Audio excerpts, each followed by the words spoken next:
Assalamualaikum warahmatullahi wabarakatuh. Waalaikumsalam warahmatullahi wabarakatuh. Bismillahirrahmanirrahim. Alhamdulillahilladzi qad wafaqa lil ilmi khairi khalqihi walituqa hatta nahat qulubuhum min nahwihi fa min adimi sya'nihi lan tahwihi fa ushribat ma'na dzul lisani fa uribat fil hani bil alhani. Alhamdulillahi rabbil alamin wa bihi nasta'inu ala umuri dunya waddin. Assalatu wassalamu ala asrafil anbiya'i wal mursalin sayyidina wa habibina wa syafi'ina wa dhuhrina wa maulana Muhammadin. Asyhadu an la ilaha illallah wahdahu la syarika lah wa asyhadu anna Muhammadan abduhu wa rasuluh ballagha risalah wa addal amanah wa nuskhil ummati sallallahu alaihi wasallam wa ala alihi wa ashabihi wa man tabi'ahum bi ihsanin ila yaumiddin. Qala ta'ala fi kitabihil karim. Bismillahirrahmanirrahim. La in syakartum la azidannakum wa la in kafartum inna 'adzabi lasyadid. Al-ayah wa kama qala. Hadratul muhtaramin, para alim, para ulama, wa khusus kepada Romo Kiai Haji Abah Zakaria Al-Hafidh wa alihi yang saya hormati, Bapak Presiden Republik Indonesia, Bapak Gubernur, Bapak Bupati, Bapak Forbinka, Forbinda, dan Ramil, Koramil, Polri, Polsek, yang semuanya paling hadir, rekan-rekan santri yang soleh, yang cantik-cantik, yang dirahmati. Pada malam yang indah ini tiada kata yang balas terucap kecuali lafaz alhamdulillahirabbil alamin. Karena pada malam hari ini kita telah diberikan nikmat oleh Allah, telah diberikan rahmat oleh Allah, sehingga kita bisa berwajah di sini majelis dalam keadaan sehat walafiat. Sholawat masalam semoga tetap tercurahkan kepada baginda kita Nabi Agung Nabi Muhammad sallallahu alaihi wasallam, karena beliaulah Nabi yang kita harapkan syafaatnya kelak di yaumul kiamah. Rekan-rekan santri yang berbahagia, Nabi Muhammad adalah Nabi yang terakhir.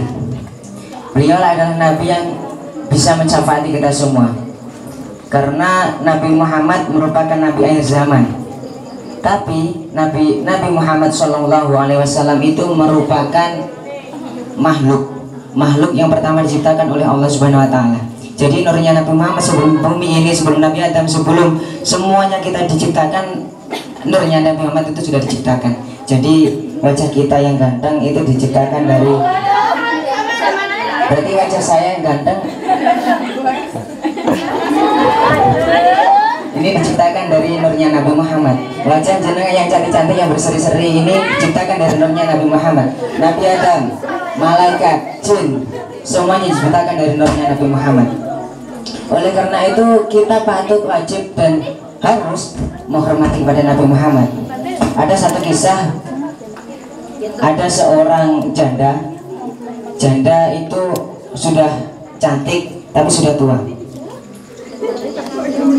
Janda ini tidak punya istri. Oh, janda orang tua istri. Janda itu tidak punya suami. Janda itu tidak punya suami. Janda itu sangat cinta kepada Nabi Muhammad, tapi tidak bisa berjumpa dengan Nabi Muhammad. Karena apa? Hidupnya tidak sezaman. Janda ini namanya Fatonah. Fatonah. Ada yang namanya Mbak Fatonah? Ada. Alhamdulillah. Ini kisahnya bagus. Ini kisahnya bagus. Mbak Fatonah atau janda atau Mbak Fatonah ini merupakan sosok seseorang yang sangat cinta kepada baginda Nabi Muhammad. Beliau ini kerjaannya mencari kayu bakar. Ketika jalan bertemu orang satu, dia bilang Allahumma sholli ala Muhammad. Jalan lagi ketemu orang lagi, bilang Allahumma sholli ala Muhammad. Kesana ketemu orang ini ke utara. Lor itu kan bahasa Indonesianya utara ya. Ke utara itu jalan entah di situ bertemu cowok lagi 1, 2 atau banyak, Mbak Fatona yang tadi selalu bilang Allahumma sholli ala Muhammad dan sebagainya dan seterusnya. Saking cintanya kepada Nabi Muhammad, beliau sangat cinta kepada Nabi Muhammad, ketemu siapapun ingin mendoakan bahwasanya Allahumma sholli ala Muhammad. Suatu ketika Mbak Fatona ini sangat rindu kepada Nabi Muhammad. Dia sebelum tidur dia sholawat Jibril Sallallahu Alaihi Muhammad 10.000 kali. Ketika tidur kesel baca sholawat yang 10.000 kesel. Dia tidur turu merem. Kalau tidur malam. Ketika dalam tidurnya beliau ditemui baginda Nabi Muhammad. Ditemui Mbak Fatona langsung salaman, terus besoknya bangun karena sudah pagi. Subuh sholat. Ketika mau ambil air wudhu, terus tangannya ditaruhkan di hidung, terbau harum. Karena kalau sampai diimpeni Nabi Muhammad, tengere tangannya sampai niku lek nyalami ya, gak nganu. Kalau salaman kepada Nabi Muhammad itu tangannya harum. 7 hari 7 malam tidak hilang harumnya. Ketika harum ini tadi dia bingung, ditanyakan kepada seorang ulama, hei ulama, kenapa tanganku wangi? Lainnya apa, Bu? Karena tadi malam saya bertemu Rasulullah, saya mencium tangannya. Oh, memang benar sih, yang kamu temui itu Rasulullah, Ibu. Ketika itu juga Mbak Fatona sampai senengnya, sampai di rumah dia meninggal dunia. Tapi bagus, dalam mimpinya itu dia diceritani Nabi Muhammad.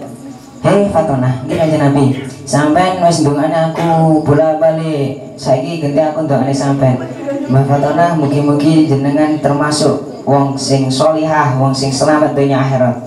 Ketika itu juga Mbak Fatona bangun karena subuh mau terlaporan, terus sampai di rumah meninggal dunia. Matinya husnul khatimah. Itu berkat cintanya kepada Nabi Muhammad. Itu Mbak Fatona. Apalagi kalau kita yang namanya santri, cintanya pada Nabi Muhammad, subhanallah.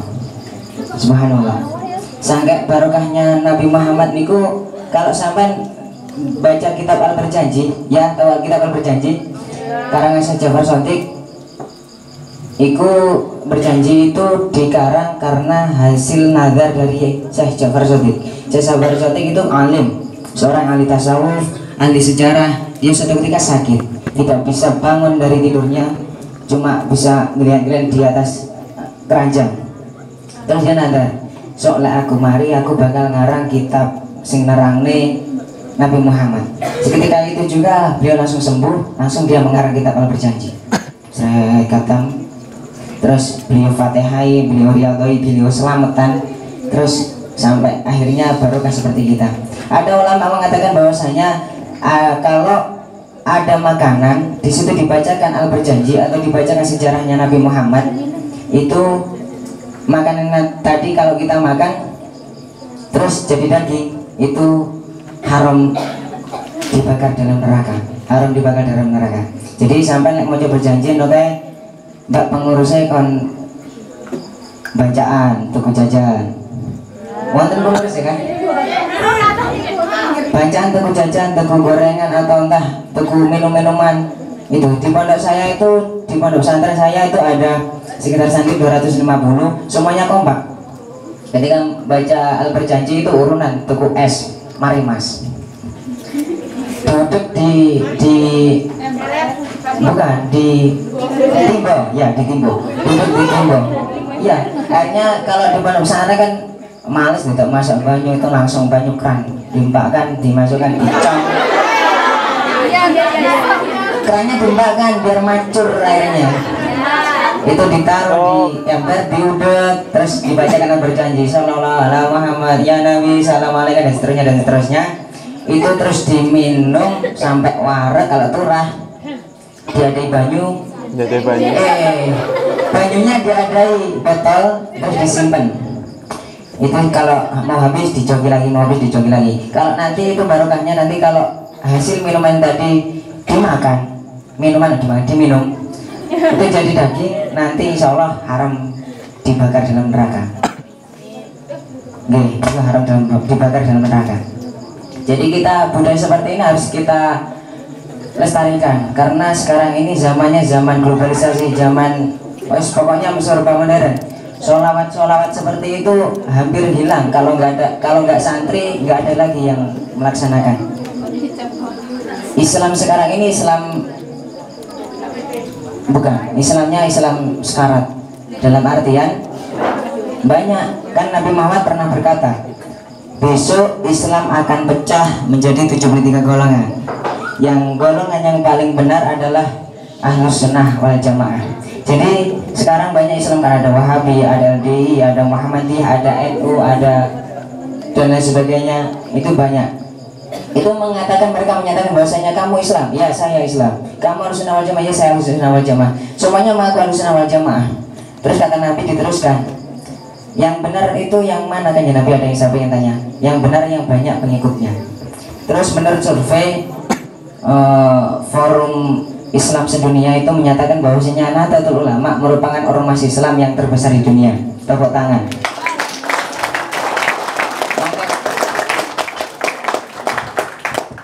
Maka dari itu kita kalau ikut NU jangan tanggung-tanggung, jangan nanggung-nanggung, karena kalau NU itu salah kan pengikutnya banyak, kita nggak malu karena pengikutnya banyak. Akeh kancane lah iso. Jadi kalau kita ikut NU itu nggak usah tanggung-tanggung. Itu Islam semuanya akan pecah menjadi 73 golongan. Yang benar adalah Ahlus Sunnah wal Jamaah. Terus Ahlus Sunnah wal Jamaah itu yang gimana? Ahlus Sunnah wal Jamaah adalah yang mengikuti sunnah-sunnah Nabi, yang mengikuti apa yang dikatakan Nabi dan seterusnya itu diikuti semuanya. Jadi yang seperti itu kalau bukan santri nggak ada. Kalau bukan santri nggak ada. Sampean semuanya santri, nggih. Dalam kitab Fathul Qorib di pembukaan awal di atas ada tulisannya maka yuridillahu bi khairan yufaqihu fiddin. Artinya barang siapa yang diharapkan baik oleh Allah maka dia akan dipintarkan dalam bidang agama. Salah satunya kita dimasukkan di pondok pesantren oleh orang tua kita diberi hidayah oleh Allah, dalam artinya anakmu pondok. Terus akhirnya kita dipondokkan di pondok Darus Syafaah tercinta ini. Itu karena Allah itu sayang kepada kita. Allah itu memilih kita agar kita menjadi baik, agar kita menjadi orang yang solihah fitini watunya hatal akhirah. Itu diharapkan baik seperti itu. Jalannya seperti ini. Kita dimasukkan di pondok pesantren, kita dijadikan orang baik karena kita akan dipintarkan dalam bidang agama. Hanya santri yang belajar ilmu agama. Saya nggak yakin di SMA atau di SMK itu pelajaran agama selevel dengan pondok pesantren, saya nggak yakin. Maka dari itu kita sebagai santri patut bangga karena kita dipilih oleh Allah, kita dipilih dari sekian banyak yang ada di desa kita, dipilih, kita dipondokkan di pondok pesantren seperti di pondok pesantren Darus Syafaah ini. Jadi kita diharapkan baik oleh Allah. Otomatis sampai diharapkan baik, otomatis sampai akan dimasukkan di surganya Allah Subhanahu wa taala. Karena kita diharapkan baik, karena kita diberi amanah oleh Allah, amanah oleh orang tua, amanah oleh kerabat-kerabat kita wajib menjalankan amanah tersebut. Pada dasarnya semua manusia hidup itu adalah pemenang. Menurut survei bahwasanya kan perempuan itu setiap kalau pada masanya itu kan head, ya kan? Head. Kalau head dalam proses head ini, perempuan ini menghasilkan satu buah sel telur. Sel telur ini tadi kalau tidak dibuahi maka akan luruh, maka timbullah head, akan luruh. Kalau sel telur ini berhasil, maksudnya dibuahi oleh sel sperma laki-laki. Oh jujur nih, mikirnya jangan dalam-dalam, cuma ngaji ojo ngeres. Jadi sel telur ini tadi kalau dibuahi oleh sperma maka akan jadi janin, makanya sampai tidak head. Jadi setiap laki-laki, perhatian, ini rahasia sebenarnya, rahasia laki-laki. Jadi setiap laki-laki itu kalau wis gini aja, bapak sampean ketika proses membuat sampean itu mengeluarkan sekitar 3 juta sel sperma. Sekitar 3 juta sel sperma. Dari 3 juta ini semuanya berbondong-bondong rebutan ingin memperoleh satu orang cantik namanya sel telur. Rebutan mereka semuanya war-war. Jadi enak sel telur itu bentuknya sel telur. Sperma itu bentuknya ada enak dasar ya buntutnya. Rebutan seperti kecebong. Itu 3 juta semuanya lari maraton, lomba lari maraton 5 km menuju sel telur yang ada di rahim, di ovarium. Dari 3 juta ini tadi kadang ketika jalan mati, nggak sampai, terus tubruk-tubrukan, terus jadilah kadang ada 1, kadang 2 yang berhasil menemui sel telur. Tembok di tuba falopi, tembok bertemu. Jadi sampean itu akhirnya jadi manusia. Saya jurusannya agama. Sampean itu adalah pemenang karena sampean telah memenangkan lomba maraton dengan peserta 3 juta lebih. Iya, serius. Telah memenangkan lomba maraton dari 3 juta peserta lebih. Entah laki-laki entah perempuan, sampean menang. Sampai perempuan berarti yang laki-laki kalah. Kalau yang laki-laki menang berarti yang perempuan kalah. Itu sampai pemenang. Kalau sama sudah pemenang, sampai hidup-hidupnya ini harus juga jadi pemenang. Caranya gimana? Sampean serius di pondok pesantren, belajarnya serius. Pokoknya menjalankan tugasnya serius. Saya seperti ini tadi sebenarnya saya grogi karena saya dihadapkan oleh banyak sekali santri putri yang mempunyai mata dua-dua. Saya introduk sebenarnya karena saya dituntut untuk bisa, karena saya merupakan seorang pemenang dari lomba 3 juta peserta yang tadi. Saya harus bisa. Jadi sampai harusnya seperti itu harus bisa mempunyai prinsip bahwasanya saya harus bisa, santri saya harus bisa. Karena sampai bagusnya santri dalam perannya dalam Indonesia, dalam bangsa, dalam agama, sampai-sampai Pak Jokowi mendeklarasikan pada tanggal 22 Oktober itu adalah Hari Santri Nasional. Karena santri ngeten, karena santri itu bagus. Bahkan dalam perjuangan kemerdekaan Republik Indonesia itu banyak santri yang ikut andil berjuang, merelakan nyawanya untuk kemerdekaan Republik Indonesia. Itu santri. Sampai-sampai santri tanggal 22 Oktober itu dibarengkan sama tanggal Sumpah Pemuda. Tanggal 28 Oktober, bulannya dibarengkan. Terus sama tanggal lahir saya dibarengkan juga. Enggak, seperti itu. Jadi santri, pemuda, pemenang, pejuang itu kodratnya adalah satu. Kita semua ini adalah pemuda yang insya Allah akan memimpin besok di masa depan Indonesia ini. Kita santri. Subhanallah kalau jadi santri. Saya senang banget kalau jadi santri. Di pondok pesantren saya itu ada kelompok namanya kelompok Ayo Boyo. Jadi jebolan santri, bukan jebolan. Santri sing mondok gak pati tutup itu membuat organisasi sendiri, visinya mengejak santri sing kerasan bin Boyo. Terus itu saya menjadi tantangan buat saya, tantangan buat teman-teman agar mereka tidak berhasil membuat boyong santri-santri kami. Itu jadi karena santriku eman-eman. Sampai kalau jadi santri itu eman-eman. Kalau tidak dieman-emankan, maksudnya kalau jadi santri itu tidak dimanfaatkan, itu eman-eman. Bingung, saya juga bingung, saya dada. Seperti itu. Sebenarnya tadi kemarin saya diberikan info tadi sama kemarin saya diberikan info suruh kesini kalau bisa mantrinya Maulid Nabi. Berhubung sekarang masih bulan Safar, saya belum mempersiapkan Maulid Nabi karena undangan Maulid Nabi masih banyak besok. Amin. Ini ceramah saya di depan, sampai ceramah pertama saya. Jadi otomatis ini murid-murid nggak apa-apa. Sepenting saya tadi katanya Mbak Rizka, katanya Mbak sampai jalannya ada loh Nadia nih. Katanya yang penting di sini ngoceh nggak apa-apa, yang di sini ngoceh nggak apa-apa. Jadi seperti itu. Jadi kalau sampean ditunjuk sebagai santri, sampean otomatis jadi punjere agama Islam. Jadi punjere agama Islam. Katanya Syekh Mustamar Marzuki, semua Islam selain di pondok pesantren itu sudah melenceng dari aturan syariat. Aturan syariat. Karena apa? Banyak campuran-campuran yang sudah dari barat itu untuk merongrong Islam itu sudah banyak.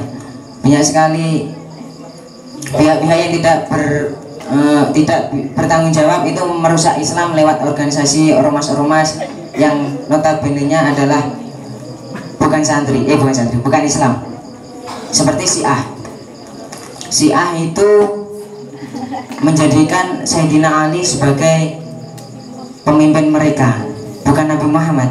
Bahwa sampai nemen nih Syiah itu menyatakan bahwa dia Malaikat Jibril itu salah mengirimkan wahyu kepada Nabi Muhammad. Sampai nyalah-nyalah nih Malaikat Jibril. Padahal atau betul Malaikat Jibril potongannya kaya biar atau betul. Tapi wani nyalah-nyalah nih. Syiah tremble seperti itu. Wahabi itu ormas Islam terbesar yang ada di Arab. Itu bukan bentukan orang Islam, bentukan orang Inggris. Inggris itu otomatis ke Islam, orang kafir. Wahabi segitunya, sampai segitunya Wahabi. Sampai ingin menghancurkan Ka'bah, ingin menghancurkan makamnya Nabi Muhammad. Maka Kiai Haji Wahabasbullah membentuk kelompok-kelompok Kiai Hasyim Asy'ari dan kawan-kawan membuat komite Hijaz untuk memohon kepada pihak Wahabi agar tidak menghancurkan makamnya Nabi Muhammad. Segitunya. Kalau bukan santri, kalau bukan kita, siapa lagi yang akan menjaga Islam? Siapa lagi? Nggak ada. Jadi kita sebagai santri bertanggung jawab penuh atas agama yang kita bawa. Kalau santri nggak ada, kalau pondok pesantren sudah mati, insya Allah kiamat. Insya Allah kiamat. Karena tanda-tandanya banyak. Ada yang mengatakan bahwa tanggal Islam itu tidak sampai 1500. Ada banyak tanda-tandanya. Terus kalau kita tidak tidak menyalahkan tanda-tanda tersebut, kita sebagai santri patut bertanggung jawab menjaga Islam. Isya, subuh, zuhur, asar, maghrib, kita wajib menjaga sholat. Kita wajib menjaga syariat agama, kita wajib. Seperti itu. Bingung kisah apa saya. Sampai berapa ini? Sampai jam berapa? Sampai 1:30. Oke. Saya serius. Bismillahirrahmanirrahim. Santri, kalau sudah tidak ada, kiamat sudah dekat. Kiamat itu sudah dekat kalau santri tidak ada. Orang kalau tidak mempunyai bekal, kita hidup di kuburan, hidup di akhirat nanti tidak bisa tenang. Jadi kita sebagai manusia, sebagai orang Islam, wajib ketika hidup di dunia itu mencari bekal sebanyak-banyaknya untuk bekal kita di dunia akhirat. Ketika kita sudah mati, kita dikubur. Ketika kita sudah dikubur, kita ditanyai oleh dua malaikat yang namanya Munkar dan Nakir. Malaikat Munkar dan Nakir. Ketika ditanya, kalau kita tidak bisa jawab, otomatis kita akan mendapat siksa. Dan siksa. Kalau kita bisa jawab, kita akan mendapat kenikmatan. Kita akan ditemani oleh, kalau perempuan ditemani oleh seorang laki-laki yang ganteng sampai hari kiamat. Kalau laki-laki ditemani oleh perempuan yang cantik sampai hari kiamat. Ketika sudah kiamat, itu dibangunkan, semuanya dibangunkan. Dajjal itu keliling dunia. Setiap menemui kuburan, dia akan ngitek kuburan tersebut. Tumbuh Mbak Fatona. Ditanyai, man robuka sambil digeraji seret sampai ke koirong, man robuka, Robbi Allah, digeraji lagi seret, man robuka, Robbi Allah, geraji lagi sangat tek, man robuka, Robbi Allah, geraji lagi sampai tek, mate, man robuka. Rabbi Allah sikar dari loro tempok neneh tepak jadi satu manrobuka Rabbi Allah. Terus sampai kalau dia teguh pendirian mengatakan bahwasanya Tuhannya Allah, dia dimasukkan di nerakanya Dajjal yang dalam artian adalah surganya Allah. Sakwale Dajjal. Terus DE golek kuburannya Mbak Sopone sing tak kenal ya. Mbak Rizka. Jembul seret Rizka. Kaji sih seret tukar man robuka Rabbi Allah. Seret man robuka Rabbi Allah. Mas kau kan man robuka Rabbi Dajjal dimasukkan surga Dajjal yang dalam artian adalah nerakanya Allah. Itu. Jadi Dajjal itu sakti, bisa menciptakan surga, bisa menciptakan neraka, bisa menciptakan hujan, angin dan seterusnya. Itu Dajjal sakti. Sampai sakti ini yang menunggu mau Rizka kuburan Rizka diteksek jumul, kuburan ini Mbak Fatonah diteksek jumul. Sampai sakti ini. Sakwale Dajjal nanti ngombangi seluruh dunia kecuali Mekah dan Madinah. Dan katanya juga Jawa itu juga nggak diparani menurut Syekh Subakir. Karena besok menurut ramalan Syekh Subakir Jawa itu tenggelam. Ramalan. Jadi Mekah dan Madinah besok itu nggak didatangi oleh Dajjal, tapi Dajjal itu pinter, alhamdulillah. Dajjal itu cerdas. Dari luar kota Mekah dan Madinah dia menciptakan gempa agar orang-orang Mekah dan Madinah itu keluar. Ketika itu keluar dia dibeleh, gerjing reng mantra buka. Dan seterusnya seperti Mbak Rizka sama Mbak Fatona tadi korbannya. Seperti itu. Terus ketika Dajjal sudah pengikutnya banyak, yang masuk surganya Dajjal itu sudah banyak, Imam Mahdi itu turun. Jebret, turun. Ketika turun dia langsung memimpin orang-orang Islam di Gunung Tursina, memimpin orang Islam di Gunung Tursina untuk memerangi Dajjal dan pasukannya. Ketika Imam Mahdi ini sudah tidak kuat, langsung sholat Jumat, dongo agar Nabi Isa turun. Ketika Nabi Isa turun, Dajjal langsung dibantai, salib-salib yang ada di seluruh dunia dibantai. Terus akhirnya Islam Santosa ini tanda-tanda besar kiamat akhirnya datang. Tuhan keluar, tapi semua Islam sudah mati. Orang Islam semuanya sudah mati. Aku ngulak tenan nih. Serius. Biasanya Bukhari Sweat. Iya. Di sana ekran yang sudah dimasak terus dikasih teh gitu. Tenang, saya ngelak ini sekarang. Itu karena ini kode keras. Jadi Nabi Isa sudah turun, orang Islam semuanya sudah sentosa, terus Tuhan keluar, orang Islam meninggal semua. Akhirnya tinggal orang-orang kafir yang merasakan hari kiamat. Gunung-gunung berterbangan, Al-Qari'ah, Mal-Qari'ah, wa ma adraka Mal-Qari'ah, yauma yakunun nasu kal farasil mabsus. Manusia berterbangan koyok kapu, terus wa takunun jibalu kal ahnil manfus. Gunung-gunung disepul.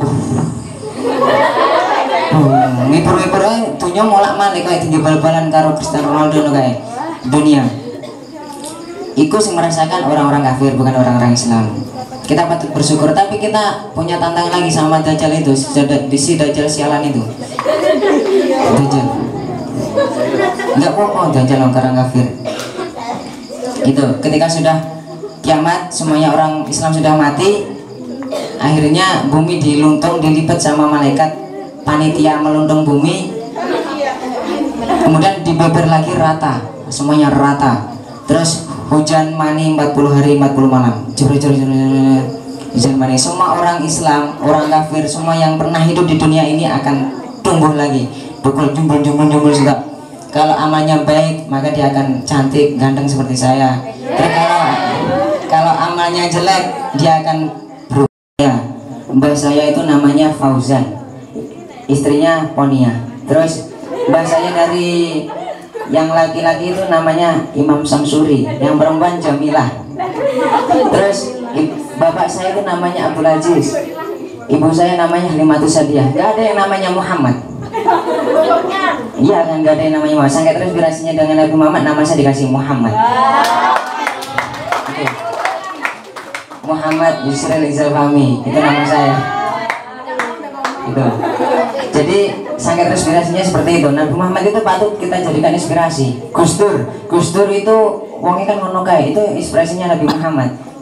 Terus Salahuddin Yusuf Al-Ayyubi, khalifah pendiri Bani Ayyubiyah, itu idolanya Nabi, ditanya oleh sahabatnya, khalifah. Ada yang namanya khalifah? Khafifah. Itu Mbak Syekh Khalifah ini tadi ditanya oleh pasukannya, ya Khalifah, kenapa engkau sangat baik sekali dalam perang? Kenapa engkau sangat bagus sekali dalam strategi? Karena saya ngefansnya sama Nabi Muhammad. Salahuddin Yusuf Al-Ayyubi adalah panglima perang dalam perang salib. Perang dalam perang salib. Beliau kok ngelana ya?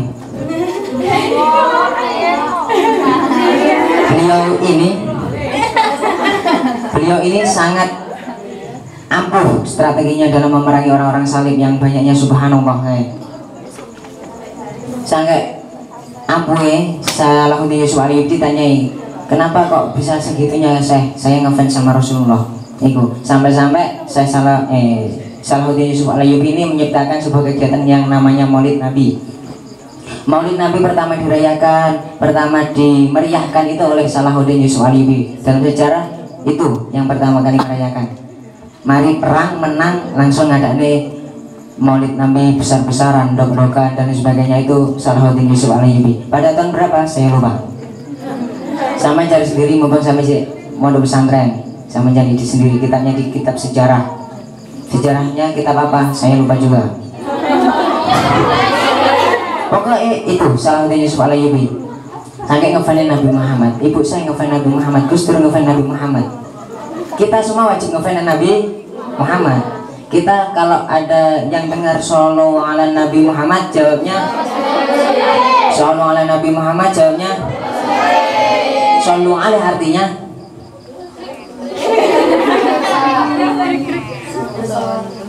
shollu alaihi, sholawat sapa sira kabeh ngalihi ngatasi kanjeng Nabi Muhammad. Jadi seperti itu. Jadi sholawat ala Muhammad itu artinya sholat mugi tambah rahmatin ngala Muhammadin ngatasi kanjeng Nabi Muhammad. Bersolawat mugi rahmat dan salam itu tetap tercurahkan kepada baginda Nabi Muhammad. Terus jawabannya shollu alaihi, sholawatlah kalian pada Nabi Muhammad. Kok ngono ya artinya?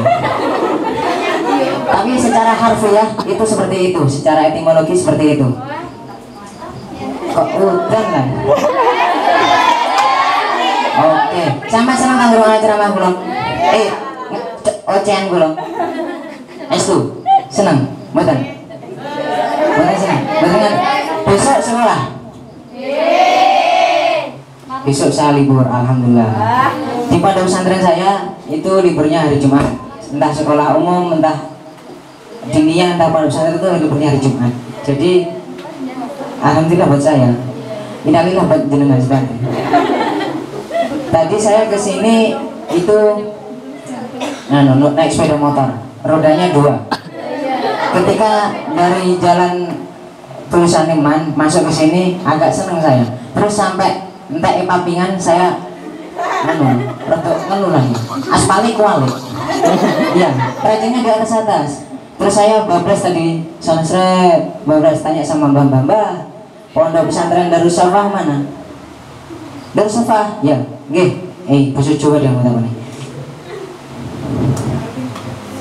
Di sana. Terus ke kanan.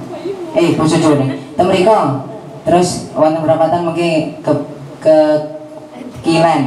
Nggih, saya ke Kilen sini. Sana ke Kilen sini ketemu sama Kang santri saya, entah namanya siapa, saya tanya, "Kang, temriki pondok Darussafah nggih? Jenengan kenal Dom?" "Oh nggih." "Laren pun di Tasik Dulan." "Oh, santri Dulan." Terus akhirnya saya cari masjid. Saya mau sholat Isya. Ketika sholat Isya, di situ ada mbak-mbak sedang baca sholawatan. Adem rasanya. Serius. Jadi ketika saya sampai habis sholat Isya, Saya persiapkan mau nyetel kamera. Saya nyetel kamera dengar selawatan sono kan Bambang kan suaranya api merdu. Kalau tandane merdu berarti menurut saya merdu. Kalau semua perempuan itu merdu. Terus ada yang lebih merdu lagi, itu namanya api. Kan tanda pubertasnya perempuan itu kan suaranya merdu gitu kan. Jadi ya merdu masa mode suara naro itu tengah nyanyi atau, tapi ada yang lebih bagus lagi, itu api. Saya adem dengar sholawatnya Nabi tadi, adem. Kegiatannya di masjid apa mulai? Iya di sana masjidnya. Itu ya itu semuanya perempuan, laki-lakinya entah kemana. Jangan. Tadi saya berangkat di Ringin Telu. Di Ringin Telu di sini ada toko, semuanya yang laki-laki nom-noman iku modo rokan numpak beda cangkeran do kisah gaplean teplek andine pas jarak satu rumah itu yasinan. Wonge tuwek gesah. Soalnya Nabi Muhammad mulai kabeh berbukan gue berkat. Muka-muka aku akan tiga berkat. Enggak, saya bercanda. Jadi Islam pemuda hari ini ku subhanallah, astagfirullah. Subhanallah nyebut yang perempuan-perempuan tadi yang saya temui, yang astagfirullah yang laki-laki yang saya temui tadi. Padahal subhanallah yang berjaluhan. Pemuda hari ini adalah pemimpin masa depan. Kalau pemuda hari ini, pemuda itu kan laki-laki. Pemuda lagi hari-hari ini koyok ngono kuwi mau pemimpin masa depan kok piye? Padahal saya iki nyalokne lurah rata-rata laki-laki. Terus kalau besok yang nyalon lurah laki-laki, tapi sing laki-laki koyok ngono kok piye entunya? Apa kata dunia? Subhanallah. Presiden menurut sejarah yang perempuan cuma satu, yang lainnya laki-laki. Bapak Bupati Banyuwangi otomatis lagi Bapak. Bupati Banyuwangi rata-rata di dispar sana nama-nama yang jadi pemimpin Banyuwangi itu semuanya laki-laki, hampir semuanya laki-laki. Terus kalau laki-laki karek hari ini koyok ngono kuwi kok piye? Padahal ada hadis apa Quran ya? Arijalu qawwamun 'alan nisa. Quran.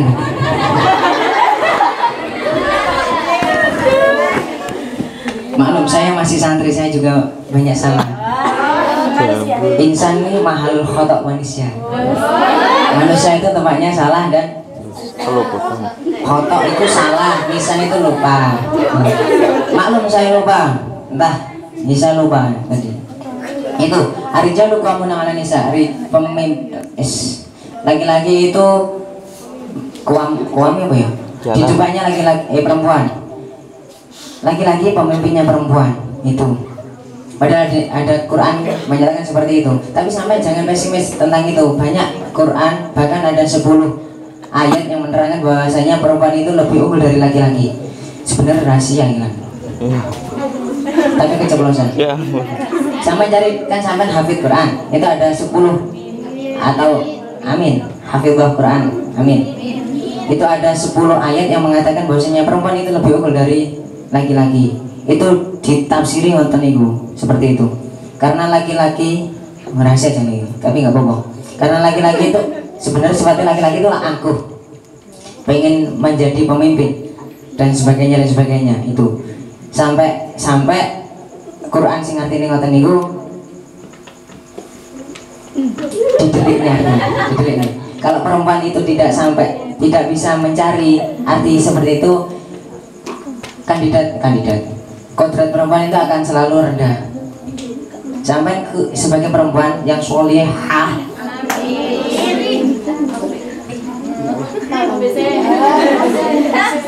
itu harus bisa mengangkat derajatnya sampai sendiri. Caranya gimana? Sampai mempelajari agama dengan tekun. Imam madhab semuanya laki-laki 4. Ampun. Madhab itu jumlahnya ada 4, semuanya laki-laki. Khulafaur Rasyidin semuanya ada 4, semuanya laki-laki. Perempuannya di mana? Saya nggak tahu perempuannya di mana.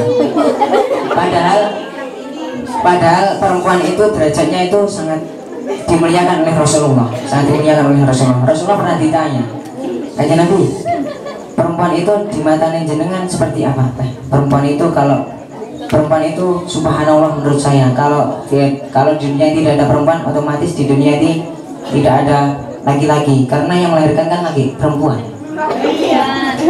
Kalau di dunia tidak ada perempuan, dunia ini akan rusak, gitu kata Rasul. Kok bisa? Perempuan itu kan diciptakan dari tulang rusuknya laki-laki. Ini ditugalkan sama tulang rusuknya laki-laki dari sini. Tempatnya di tengah. Jadi perempuan itu tidak bisa dibanggakan, tidak bisa direndahkan, tidak bisa dibanggakan dan tidak bisa direndahkan. Karena tempatnya di tengah-tengah. Kalau sampean posisinya sampai di tengah-tengah, sampai tidak mau naik, otomatis sampean akan tetap di tengah, akan sampai derajat tetap setara di bawahnya laki-laki. Karena itu loh laki-laki di atas sampai kudunya bisa ngalahin laki-laki. Saya dulu orasi kepemimpinan calon ketua DA dulu orasi gini, Arijal hukumamuna ala nisa. Apa sini? Laki-laki itu memimpinnya perempuan. Terus yang perempuan jawab, iya saya tahu. Kalau seperti itu sampai harus ngalah dari saya. Iya saya tahu. Terus gitu, saya tantang. Kan di sekolah saya itu satenya terpisah, putra sendiri putri sendiri. Saya tantang, kalau besok setahun ini putra lebih bagus dari perempuan, perempuan harus nurutin kata-kata putra. Terus kalau putri bisa lebih baik dari putra terserah perempuan gitu. Terus sekarang ini purna. Kata-kata ini saya diem karena saya kalah sama perempuan. Saya selamatnya nggak ditagih sama yang cewek. Kalau yang ditagih saya izin karena saya sudah memenangkan. Jangan kamu menang saya seperti itu. Ini bukti nyata bahwa perempuan itu bisa naik, bisa mengalahkan laki-laki. Saya sendiri menyatakannya, membuktikannya. Kok aneh ngomongnya lagi? Apa?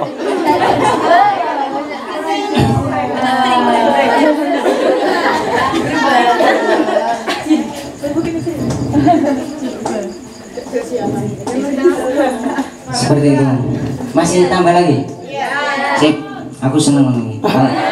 Saya suka kalau perempuan itu yang suka tambah-tambah. Karena nanti ilmunya tambah, kecantikannya tambah. Amin. Umurnya tambah. Kalau jadi istri solihah, tambah. Mas nawaslah sarubah.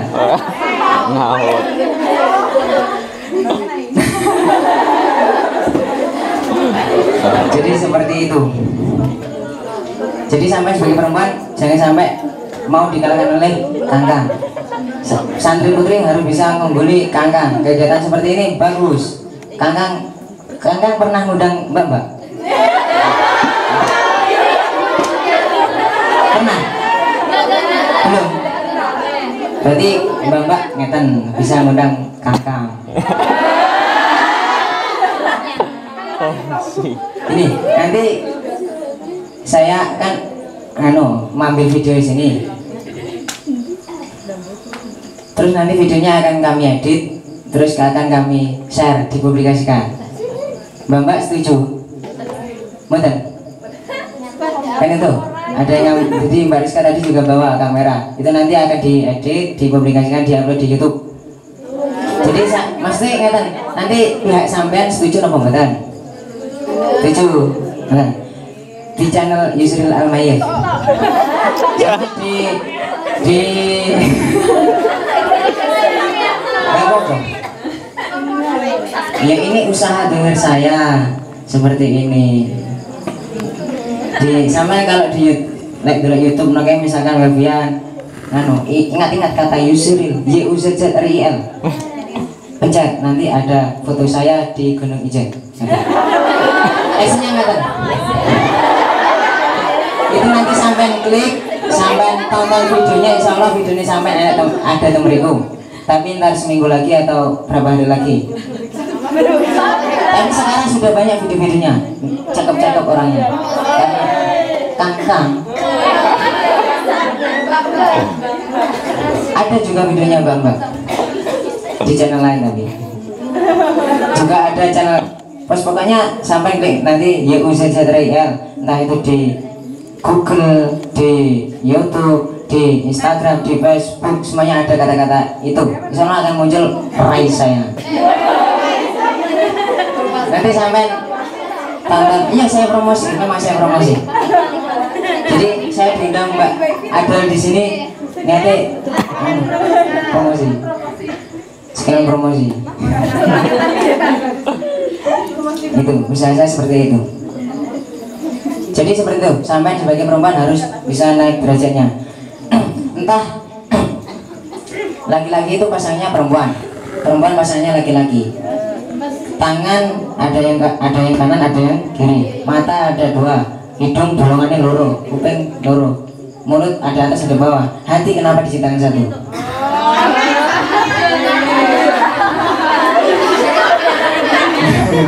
Saya tanya, menurut sampai kenapa hati diciptakan 1? Karena hati sama Allah itu diciptakan agar saling mencari. Saya usaha seperti ini ya itu enggak saya bercanda. Jadi seperti itu. Hati diciptakan 1 untuk mencari laki-laki perempuan. Hati ini sama tangan peluru perlu dipertanyakan. Kalau sampean ininya loro, iko kasih loro, genep lurus ini, bengkong-bengkong nih, patut dipertanyakan. Mungkin sampean tidak punya jodoh di situ. Ya mantap, dia yo. Kita dipasang ini sama di Pak Dewi. Hati ini loro di Pak Dewi.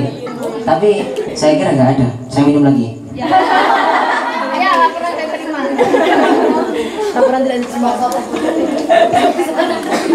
Ini mbaknya yang buat siapa namanya? Enggak, saya cuma tanya.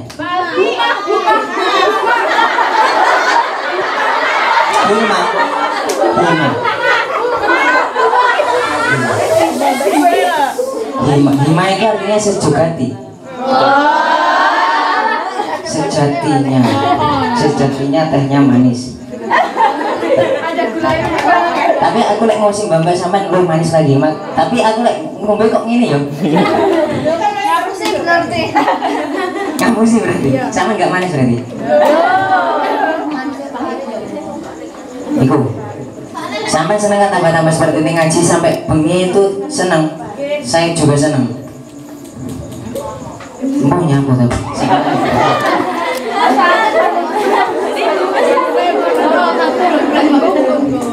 Iku, bon.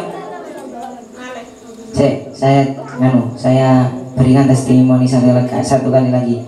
Nanti saya minta Anju, ya, Mbak Anju sama Mbak Lutfi. Gini nanti Kang Alan, ini namanya Alan Najmin Sakib, jomblo masih. Ini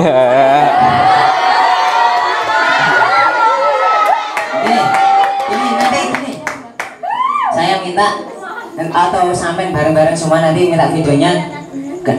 Kenapa harus mondok, sama jawab menurut keyakinannya sampai masing-masing. Kenapa harus mondok, sama jawab karena wajib. Kenapa harus mondok? Karena di pondok kita diajari bercinta Islami, misalkan seperti itu. Kenapa harus mondok? Karena di pondok pesantren kita diajari ilmu agama. Terserah sampai, gitu ya. Kata tadinya direkomendasikan sama Mbak Ada sama Mbak Rizka, katanya Mbak Anju sama Mbak Lutfi. Mungkin kalau bisa tambah lagi nggak apa-apa, kangkang yang lain, kangkang, mbak. Gitu ya. Gitu. Gini, jadi sekarang revolusioner perempuan itu jarang. Revolusioner perempuan itu jarang. Sampai ada seorang dokter perempuan di Amerika sana itu mengatakan, "Nyapa perempuan sekarang kok ngeten iki? Kok seperti ini?" Beliau mendeklarasikan kita perempuan juga harus bisa, kita perempuan harus bisa mengangkat laki-laki. Sampai dia mendirikan jamiah sholat Jumat. Isinya itu ada yang laki-laki, ada yang perempuan. Yang khutbah itu perempuan. Karena tidak ada yang melarang bahwasanya perempuan itu tidak boleh sholat Jumat, tidak ada. Cuma gitu kan. Seperti itu, pokoknya tidak ada yang melarang bahwasanya perempuan itu ikut sholat Jumat, nggak ada. Jadi beliau berani berkhutbah di hadapan laki-laki, di hadapan perempuan. Dia menyatakan bahwasanya perempuan itu bisa seperti laki-laki, bisa seperti laki-laki yang lain, yang menjadi pemimpin, yang menjadi fuqaha, yang menjadi mufassirin, muhaddisin dan lain sebagainya, itu bisa. Banyak sedikit sekali perempuan itu yang menjadi suri tauladan yang baik. Contoh Siti Aisyah, Imam Siti Aisyah, sing koyo ngono niku. Yang lainnya lagi ada Abu Bakar, ada Utsman, ada Ali, ada lain sebagainya. Sahabat yang soleh, solihah, yang solihah cuma sedikit, yang solih banyak. Terus wali, yang jadi wali Siti Rabi'ah Adawiyah, yang lainnya laki-laki, Hasan Basri dan lain sebagainya, banyak lagi, banyak sekali. Jadi sampai sebagai perempuan, sebagai generasi penerus, kalau dilihat dari laki-lakinya tadi, saya jalan ke sini saja, yang laki-laki yang lain, yang laki-laki seumuran saya, seumuran Kang Alan itu rokokan. Terus yang tua saja yang ikut yasinan. Terus seperti ini akan memimpin negeri ini, insya Allah rusak Indonesia. Negeri ini akan rusak, peradaban Islam akan rusak, karena yang laki-laki seperti itu, banyak seperti itu. Sampai sebagai perempuan yang cantik-cantik, yang salih-salih, dan yang bagus-bagus, sampai harus memperjuangkan harkat martabat Islam untuk mendatang. Ada pertanyaan? Bebas, pertanyaan apa mau? Rumah? Saya dari Genteng, Pandan, Pemerintahan Genteng, Banyuwangi. Tahu SMA 2 Genteng? Itu SMA terangker nomor 2 se-Indonesia. Menurut on the spot, ya, terangker nomor 2. Saya daerah situ guys, sampai cari nama saya, insya Allah kenal. Kenal apa ya? Kenal. Insya Allah kenal. Di situ. Ada tanya lagi? Mau tanya apa lagi?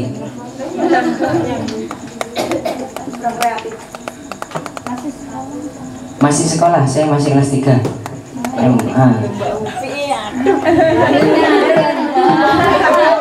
Saya masih kelas 3 MA. Saya adik kelasnya Mbak Urbani. Saya dulu masih kelas 1, beliaunya kelas 3 MTS, kelas Mambali di sana. Ya.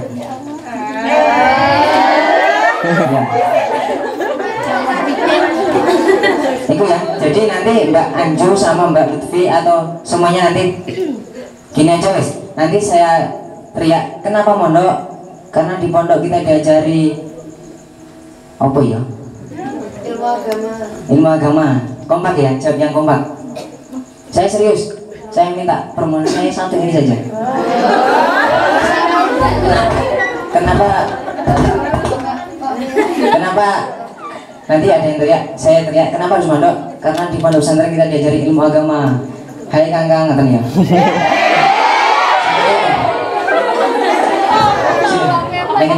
Jawabin pakai di situ aja. enggak Di sini. Iya. Ya seperti itu Mbak ya. Terus nanti Mbak Anju sama Mbak Lutfi sampai testimoni menurut sampai sendiri. Kenapa harus mondok, sampai mempunyai pikiran sendiri. Gimana kata-katanya nanti di depan kamera. Ya. Kenapa harus mondok? Karena di pondok pesantren kita diajari ilmu agama. Terus santri hebat, NKRI hebat. Lain ngangkat ya. Santri mandiri NKRI hebat. Kenapa harus mondok? Kenapa harus mondok? Sampai jawab. Karena di pondok pesantren kita diajari ilmu agama. Santri mandiri NKRI hebat. Masuk angin. Sampai apa Al-Quran atau berusaha ini kuat kata-kata dari saya masa enggak kuat. Bapak dulu sebentar saja. Ya. Tes. Ini proyek kami. Coba tes dulu. Kenapa harus mondok?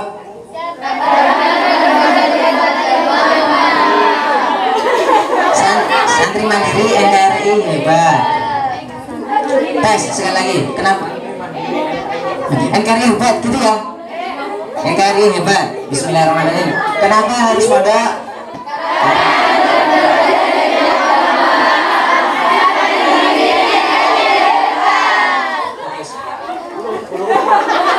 Saya aturkan lagi.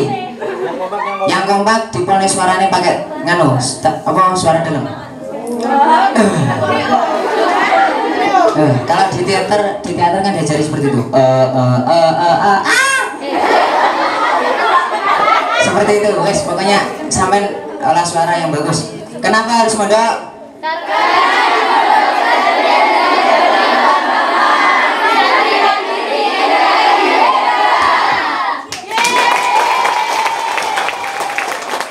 Nanti Mbak Anju sama Mbak Lutfi ya sendiri. Hai Kang.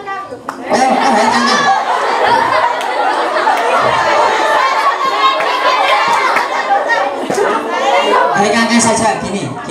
Gak apa-apa, nanti gabungnya lagi. 1, 2, 3.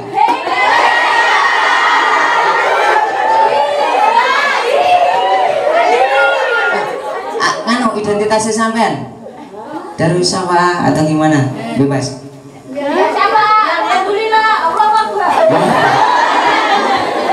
Seperti itu.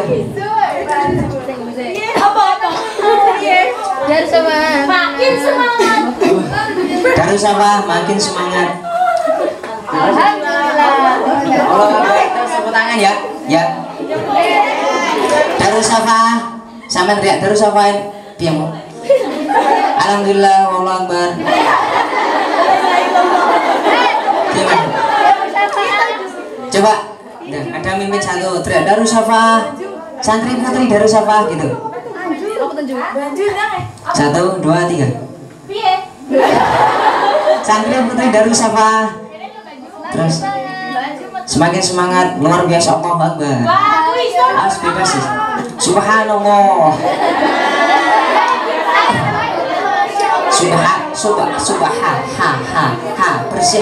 Bersih. Subhanallah. Coba Mbak sama Mbak Anju, monggo. Santri putri Darussafa. Terus jawabnya gimana? Makin soleh, makin semangat, Allahu Akbar ya. Coba Mbak Anju, monggo.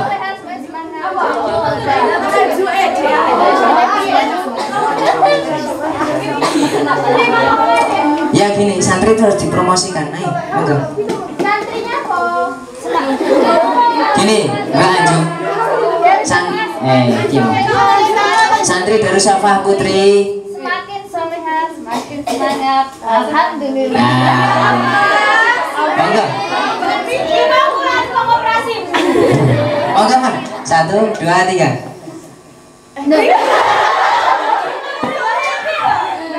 Monggo, Man. Terserah, sinten-sinten. Sing mani tak dongakne nanti cepet dol Qur'ane. Yendang. Monggo bariskan. Santri putri Darussafa. Ayo. Santri putri Darussafa.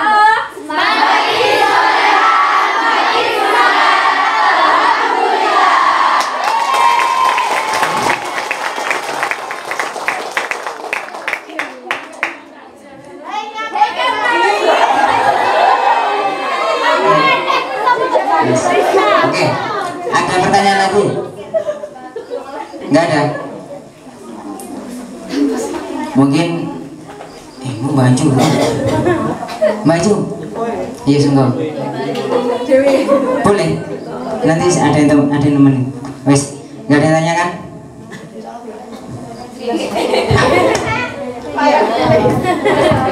Saya tadi habis roan, saya kesel. Enggak. Bon.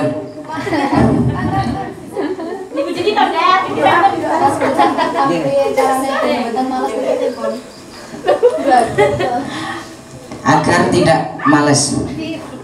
Nafsu itu makhluk yang paling kuat. Sama menurut dikatakan nafsu adalah kamu siapa? Aku siapa? Kamu Allah, aku nafsu. Dia langsung disahkan, diresmikan, ditandatangani menjadi makhluknya Allah yang bisa berkeliaran di bumi, di makhluk-makhluk yang lain. Itu nafsu. Terus nafsu tugasnya apa? Ya ini menggoda, memberikan semangat kepada manusia agar tidak semangat. Malas. Min ketemu min jadi plus. Plus ketemu plus jadi plus ya. Pokoknya ngono lah. Pokoknya tidak semangat ketemu semangat jadi tidak semangat ketemu semangat tadi tidak semangat. Seperti itu makanya malas. Itu diciptakan oleh nafsu, Mbak. Nafsu itu bisa dikalahkan oleh puasa. Nafsu itu bisa dikalahkan oleh puasa. Nggih, menurut survei para ulama itu nafsu bisa dikalahkan oleh puasa. Jadi kalau sampai nafsunya tinggi puasalah. Nafsunya tinggi puasalah. Itu nafsu. Terus nafsu itu variasinya banyak. Ada yang membuat semangat, ada yang membuat malas, ada yang menjerumuskan dalam hal kejelekan, ada yang menjerumuskan kebaikan. Itu nafsu. Jadi cara menghilangkan kemalasan itu memerangi nafsu. Caranya puasa. Terus kalau puasa tidak mampu, sampai harus mempunyai prinsip. Prinsip saya harus bisa menghilangkan malas. Caranya gimana? Itu ada dalam hati dirinya sampai. Kalau saya menghilangkan kemalasan itu saya mencari hal yang saya senangi. Saya melakukan hal yang saya senangi. Misalkan saya jalan-jalan, saya mencari shot. Saya mencari hiburan mata. Terus pokoknya saya melakukan hal yang saya senangi itu saya cara untuk menghilangkan malas saya. Atau kumpul teman-teman, atau pokoknya seperti itulah. Itu sampai memerangi nafsu. Caranya puasa. Kalau tidak itu sampai mempunyai prinsip. Kalau tidak mempunyai kalau itu sudah tidak mampu sampai mencari kesenangan sampean. Kalau itu tidak mampu sampai berdoa kepada Allah, ya Allah, kulo kok males ya Allah, kulo tadi nong sing semangat, kulo gak semangat, kulo boten saged menggunakan agamamu ya Allah, saya tidak bisa berjuang di agamamu ya Allah. Iku sampai ngelem di Gusti Allah, sampai bercurhat kepada Gusti Allah, karena Allah itu tempat curhatan yang paling bagus. Karena sampai ngomong apa karena Gusti Allah itu mesti direngakkan, karena nabi. Karena Allah itu mempunyai sifat sami. Jadi semua curhatan kita itu mesti didengar oleh Allah. Mesti. Nanti jawabannya gimana? Oh ini istajib lakum. Sampai tunggu mesti jawab. Entah kapan. Sampai tunggu aja. Sempeng zaman usaha dari 3 tadi. Kalau tidak bisa sampai pasrah kepada Allah, curhat Allah. Aku kok malasnya ya Allah. Yes. Tunggu jawabannya besok. Tunggu saja. Bon, ada lagi jawabannya? Pertanyaan.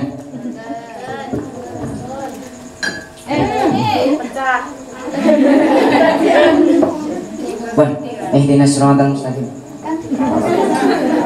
Oh, doa. Doanya gini, sampai baca Al-Fatihah sampai iya kan na'budu wa iyyaka nasta'in dibaca 11 kali tanpa bernafas. Sebelum itu nanti sebelum selesai dalam hati ini sampean ingin opo, misalkan ingin Kang Yusril sampai di sini lagi misalkan. Bebas sampai nanti saya hadroh terus sampai baca Al-Fatihah terus ihdinas siratal mustaqim 11 kali. Setelah itu nanti diam terus sampai minta nomor terus diteruskan selesai doanya. Ngoten nggih. Doa itu biar tembus itu harus diawali dengan sholawat. Allahumma sholli ala Muhammad.